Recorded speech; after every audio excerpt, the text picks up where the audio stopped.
guys, it's Ashlee here from Applause Your Paws. We're doing our live Q&A and we're just going to wait a bit while everyone gets settled in before we start answering questions. For anyone entering in chat, please let me know how your day is going. We're having a lot of humidity, which is pretty difficult to train in just because the dogs and the humans alike get exhausted, but we try our best to do field trips and stuff like this, going to our local stores, kind of getting the dogs out of the facility, and being able to practice in unexpected social scenarios. So yeah, it's been lining up to be a nice day, trying to avoid the rain that seems like is never going to come, but yeah, okay.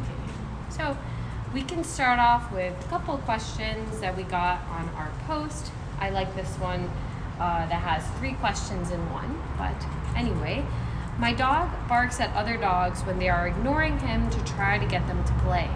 How can I discourage this behavior? So this is certainly an overall arousal issue where your dog is kind of engaging in frustration because of the leash or things nearby that he wants to engage with. The barking is their communication signal that they want to engage. They want to incentivize the other dogs to give them attention, whether sometimes they enjoy just any kind of attention, good or bad. So the way we kind of curb this is by removing that kind of privilege of being alongside another dog and limiting their interaction with other dogs in this scenario. So I would say if I had my dog on leash and they started barking at nearby dogs, I would just remove themselves from the scenario if they weren't responding to their obedience cues and just prevent them from continuing to engage with that dog. It's overall just a manners management kind of circumstance where you just have to curb that behavior and let them know that there are certain consequences that come with exhibiting behavior that is particularly unwanted by certain owners. Again, if there is a more complex issue at hand, you might have to consult directly with your trainer. So how to stop counter surfing. So this is a very typical problem that a lot of puppy owners or adolescent owners suffer through, where their dog realizes that there's yummy stuff on the counter that is able to be reached. I'm actually going through it with my Belgian Malinois puppy right now. She is like a giraffe, so she is able to see just barely across the counter what is in her reach. For the most part, I try to prevent having anything yummy, any toys, any pillows, anything that she can find valuable on top of my counter spaces. And I try, when she does counter surf or have her paws up, she sees that there is nothing there, first of all, so she immediately gets disinterested. But obviously we also want to integrate some training into this where we teach them that having 4 paws on the floor while something actually interesting is on top, like a little bit of kibble or something boring, like their least favorite toy is on there, we can encourage them to stay on the floor and wait for us to bring this item to them. So those are 2 different circumstances that I would recommend. Obviously, if you're having a puppy that is consistently counter surfing, I just would limit their freedom in terms of being off leash and jumping onto surfaces.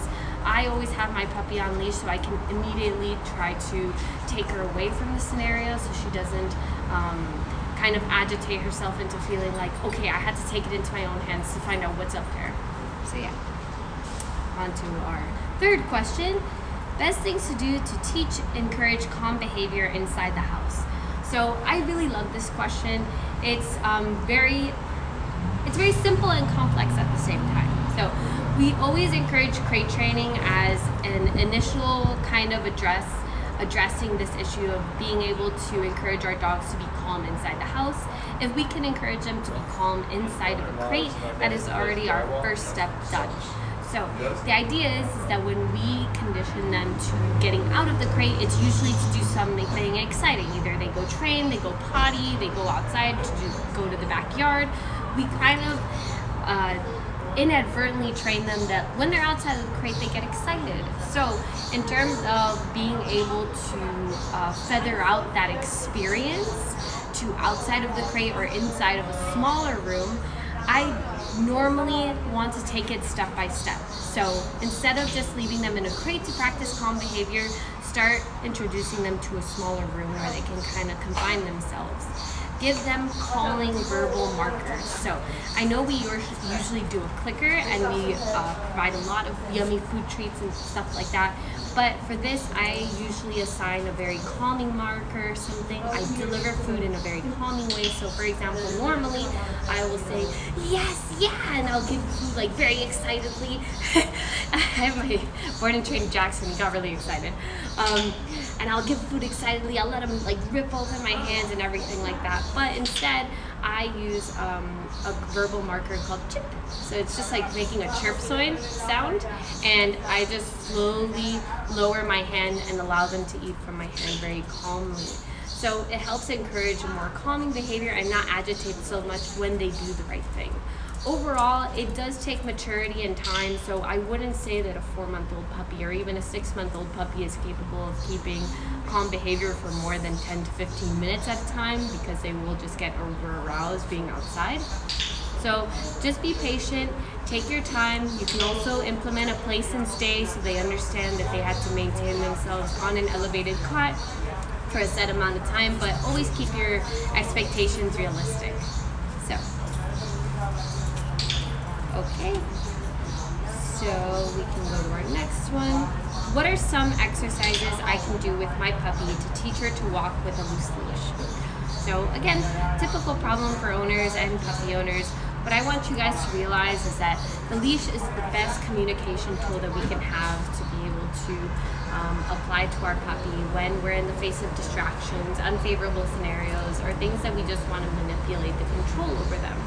So we first have to always understand that, is our dog conditioned to the leash and are they comfortable with it on already? If usually owners do a good job of that, we put on the leash, we kind of give them walks, and we help them associate the leash with outdoor excursions and things they genuinely favor. So after we have that step, we have to teach them what leash pressure means. Or we run into the problem of teaching them opposition reflex. So what that is that when dogs feel a backward pressure on the leash, then they feel like they should go forward even more. So it's very difficult for dogs to get out of that mindset unless we teach them what it is.